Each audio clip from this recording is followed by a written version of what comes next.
다윗은 언약궤를 옮기면서 하나님을 찬양하길 원했어요. 그래서 16절을 보면 레위 사람들 중에서 노래하는 자들을 특별히 따로 세웁니다. 언약궤는 우리가 함께 나눴던 것처럼 하나님께서 함께 하신다는 하나님의 임재를 상징하는 거였습니다.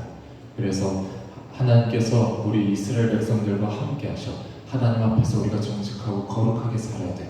또는 하나님께서 이 전쟁을 함께 하셔 이렇게 우리 믿으면서 언약궤가 하나님께서 함께 하신다는 그 상징으로서 믿어졌기 때문에 하나님께서 함께 하신다는 것에 대해서 다윗은 이 기쁨을 찬양으로 고백하길 원했어요. 우리 안에 이러한 기쁨이 넘쳐나길 원합니다. 하나님께서 나와 함께 하신다는 것, 그것으로 인한 기쁨 말이에요. 이것이 주님이 약속하신 평강입니다. 하나님께서 함께 하시기 때문에 임마누엘의 주님께서 함께 하시기 때문에 우리는 사방으로 우겨성을 당해도 망하지 않습니다. 낙심치 않습니다. 이러한 평안을 하나님께서 우리에게 약속하셨어요. 우리의 삶에서는 늘 고난이 찾아옵니다. 다윗의 삶도 그렇지 않습니까? 사울에게 쫓겨다니고 또 아들에게도 쫓겨다니고 각종 어떤 대적들에게 쫓겨다니는 삶을 살았습니다. 하지만 다윗은 하나님 앞에서 늘 평강을 했어요. 평안을 고백했습니다. 우리의 삶 가운데서도 고난이 닥칠 때가 있습니다. 또는 어려움이 닥칠 때가 있고요. 우리의 계획과는 다른 또 다른 낙심되는 일들이 오기도 합니다. 그렇게 예수님을 믿는다는 것, 주님과 함께 동행한다는 것은 문제가 없는 삶을 살아간다는 것을 뜻하지 않습니다. 하나님께서 주시는 평강은 문제가 없는 삶을 약속하는 것이 아닙니다. 오히려 내가 예수님을 고백하기 때문에 더 어려운 일들이 찾아올지도 모르겠습니다. 또는 내가 예수님을 믿기 때문에 세상 사람들과의 기쁨과 또는 즐거움을 포기해야 되는 그런 일들도 있겠죠. 내가 세상과 구별되어서 살기 때문에 더 어떤 어려움이 닥칠지도 모릅니다.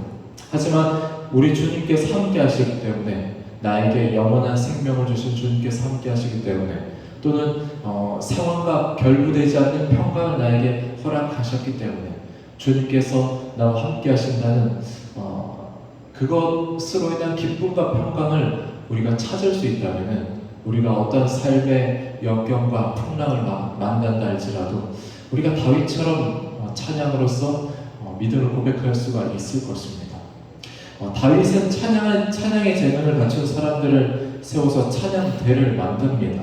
17절을 보면은 이 세 사람을 세우는데요. 헤만과 아삽과 에단 이 세 사람을 찬양대를 이끄는 사람으로서 세웁니다. 헤만은 찬양대를 지휘했고요. 6장을 보면 6장 39절 41절을 보면 아삽은 찬양대 이제 헤만의 오른쪽 그리고 에단은 헤만의 왼쪽에서 자신의 일을 맡아서 이제 했습니다. 헤만 혼자 찬양대를 이제 맡지 않았어요. 찬양을 하는 일에도 협력이 필요하다는 것을 우리는 볼 수가 있습니다. 교회 모든 일과 부서의 협력이 중요하죠. 혼자서는 일을 하지 못합니다. 국장이 있으면 그 밑에 또 따로 함께하는 이들이 있고 부서장이 있으면 부서 옆에서 함께하는 이들도 있습니다. 직장에서는 나에게 주어진 일, 맡겨진 일만 하면 됩니다. 그런 직장들도 있죠. 일들도 있죠.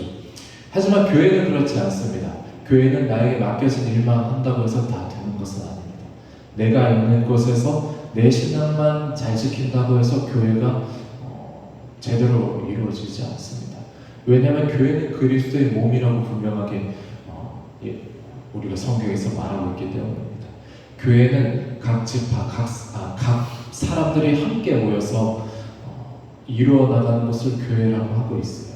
교회는 우리가 함께 모여서 함께 주님의 몸된 교회를 이룬다고 분명하게 말하고 있습니다. 함께 서로 연결되어져서 교회로 지어져 간다고도 말하고 있어요. 그래서 교회에서는 실력이 중요하지 않습니다. 사회에서, 세상에서는 실력이 중요하죠. 스펙이 중요합니다. 하지만 교회에서는 실력이 아니라 하나된 마음이 중요합니다. 실력만 따지게 되면 반드시 그 자리에는 분열이 일어나게 되어 있습니다. 내가 가진 실력과 네가 가진 실력을 비교하게 됩니다. 내가 가진 어떤 스펙과 다른 사람이 가진 스펙을 비교하게 되겠죠. 그러면 결코 교회는 평안할 수가 없습니다. 서로 편 가르기를 하게 될 것이기 때문입니다. 우리 교회는 실력이 아니라 주님의 몸된 교회를 함께 이루어 나가는 교회가 되길 원합니다. 내가 부족해도 또는 다른 사람이 부족해도 함께 그리스도 안에서 우리는 한 형제자매, 한 성령을 받은 한 형제자매라는 그 믿음을 가지고 함께 나아간다면 분열이나 다투는 것이 아니라 서로가 사랑으로 함께하는 그런 공동체가 될 줄 믿습니다. 19절을 보면요, 인도자는 놋재금을 쳤다라고 이제 말을 하고 있어요. 놋재금은 심벌주 같은 역할입니다. 큰 심벌주. 그리고 노래를 할 때 악기로 따지면 드럼과도 같은 역할이 되겠네요. 박자를 맞추는 역할입니다. 전체적인. 그래서 인도자가 놋재금을 쳤습니다. 전체적인 박자가 무너지면 노래가 아무런 소용이 없겠죠.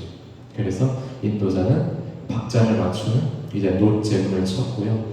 20절을 보시면은 마지막 부분에 알라봇에 맞추는 자다라고 말하고 있어요.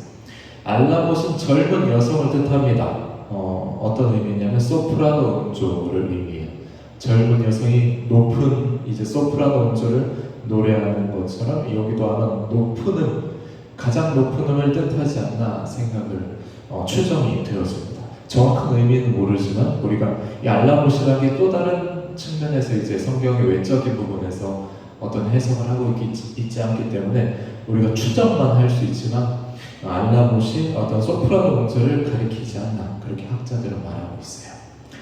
21절에 8째 음이라고 하죠. 8째 음에 맞추어서 인도한다. 8째 음은 히브리어로 쉐미닛이라고 합니다. 쉐미닛, 베이스, 바리톤과 같은 낮은 음을 말하고 있어요. 이렇게 노래가 전체적인 하모니를 만들어지게 됩니다. 박자도 중요하고요, 높은 음도 중요하고요, 낮은 음도 중요하고요. 이렇게 전체적인 노래의 하모니를 만들어 갔다라는 것을 우리가 알 수가 있습니다. 22절을 보면 그나냐는 노래를 인도하는 직책을 맡았다라고 하는데요. 이 그나냐가 노래에 익숙하다라고 말하고 있어요. 여기서 노래에 익숙하다는 것은 하나님의 지혜로 인한 총명을 말합니다. 자신이 가진 스펙과 실력으로 인한 그래서 노래에 익숙한 자다라는 의미가 아니에요. 그러니까 음악을 전공해서 노래에 익숙하다라는 의미를 가지고 있지 않습니다.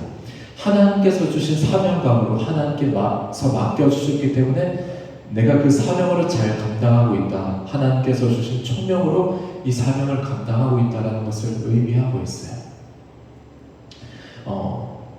교회에서 일도 마찬가지죠. 내가 할 수 있어서 하는 게 아닙니다. 주님께서 감당케 하시는 거죠.